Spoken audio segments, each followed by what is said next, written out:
It's such a joy to see you guys because New York City needs you.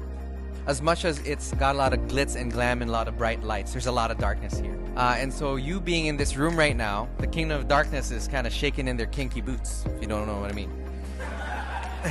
Just to frame this whole thing of, why we're doing this and how we're doing this, walk in wisdom toward outsiders, making the best use of the time. Let your speech always be gracious, seasoned with salt, so that you may know how you ought to answer each person. You guys are going to do a lot of walking, but how we want to encourage you to walk in New York City is we want you to walk in wisdom.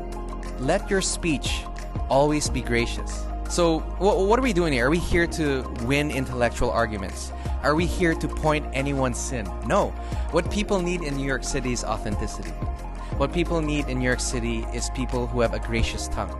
So when you're meeting these students, when you're meeting the natives of New York, they need to feel that there are people here who walk in love. And so when Paul is saying, always be gracious, be kind, speak in a way that's showing that you actually like them. Many of you will become the very first experience of non-believers and people out there of how Jesus really is, of how following Jesus would look like.